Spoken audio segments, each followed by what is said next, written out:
Clair Obscur Expedition 33 is the latest in a long line of RPGs that attempt to blur the line between turn-based and real-time combat. For decades, developers have been attempting to address the complaints that turn-based games are too slow, too boring, too predictable, that you spend too much time waiting and not enough time acting, and that when you do act, it doesn't feel that great because you're just picking a command from a menu. In the late 90s and early 2000s, Western RPGs like Baldur's Gate and Knights of the Old Republic were known for their real-time with pause combat, which had players pause, select moves from a menu, then watch as their character sprung into action to put their commands into motion. But that's changed over the years, as Japanese RPGs have started implementing real-time elements into their turn-based systems as well. Mario's various forays into role-playing have featured timed button presses that the player can use to dodge or make turn-based moves hit harder, and last year Final Fantasy VII Rebirth brought back Remake's excellent blend of hacking, slashing, and menu scrolling to somewhat diminish returns. Tactical turn-based RPGs, which include games like Baldur's Gate 3, Shining Force, Final Fantasy Tactics, and Fire Emblem, are another attempt to address complaints about the combat being boring, and manages to do it without incorporating any Twitch-based gameplay by providing a strategic element that focuses on controlling terrain.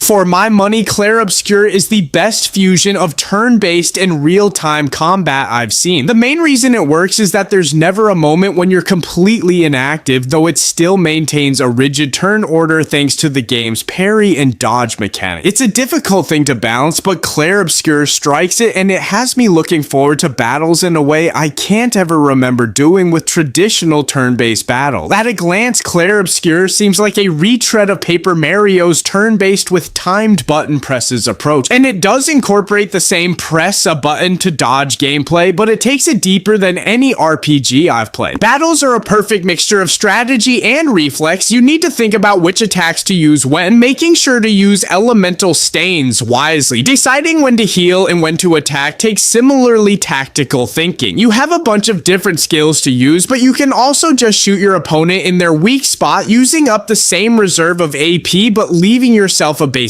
attack. It's a deeply tactical game, but you know how I said you can shoot your opponent? Yeah, you actually shoot them, lining up a shot on their body, then pulling the right trigger. There's no time limit, so you can take forever to make sure you're targeting the right spot. But this element of combat feels so much more tactile because it uses third-person shooter controls rather than simply having you select the weak spot. Parrying attacks is similarly engrossing. Clair Obscur uses the same timing system as Paper Mario, but the execution is different. Each battle has its own rhythm game as you attempt to learn all your opponent's tells and the pace with which they execute their attack. Like Paper Mario, you need to learn the timing of your own moves, but in Clair Obscur, you also need to get down the timing of your enemy's attack. This gives the game an interesting action RPG-like tension while still remaining true to its turn-based root. If you go into a fight and lose, sure, you could definitely level up and try it again, but you also know you probably just need to get better at timing your attacks and parries. It's better to think of each boss as a Guitar Hero track than a traditional challenging fight. You need to learn their timing before you have a shot. It's a ridiculously compelling cocktail, and I found myself excited for each new fight. I'm 5 hours in, and at this point in most turn-based RPGs, I'm ready to skip every non-essential fight and get on with the story. But in Clair Obscur, I'm here for the combat as much as anything else.